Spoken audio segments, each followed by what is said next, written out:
জামা কাপড়ে বর্ষাকালে ঠিক করে না বিছানা বেড কভার থেকে আরম্ভ করে আমরা প্রতিদিন জামা কাপড় না শুকোনো কারণে ভীষণ আঁশটানি দুর্গন্ধ বিচ্ছিরি।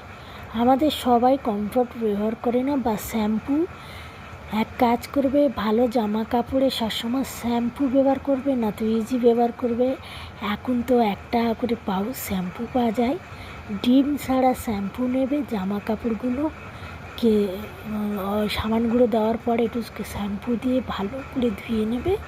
আর না তো কর্পূর কিনে রাখবে, কর্পূর একটু বেশি করে কিনে রাখবে। জামা কাপড় কাচা হয়ে যাওয়ার পরে একটা ভালো পরিষ্কার জলে কর্পূর ভিজিয়ে জামা কাপড় সেই জলের মধ্যে ডুবিয়ে শুকোর দিন, দুর্গন্ধ কেটে যাবে। 1 নম্বর, যারা ডেটল ব্যবহার করবে কাচার পরে ডেটল দেবে।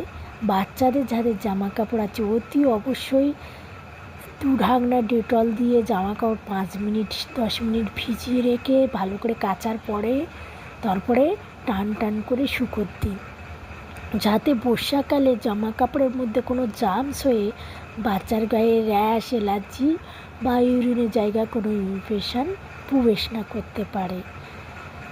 আর কর্পূর দিয়ে জামা কাপড় ধুইলে কী হবে?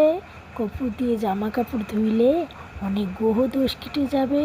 আর এই শ্রাবণ ভাদ্র মাসে অনেক অশুভ দোষ কেটে যাবে এবং আমরা ভালো থাকবো, সুস্থ থাকবো। ঘরের মধ্যে যেটার সাথে সাথে দুর্গন্ধ, চারিদিকে বিকট জল, বৃষ্টি, ঝড়ো বিচ্ছিরি গন্ধ, ওটা কেটে যাবে।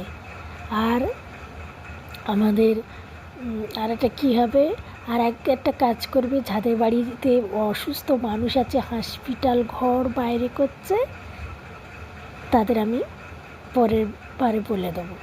ভালো থাকবে, সুস্থ থাকবে।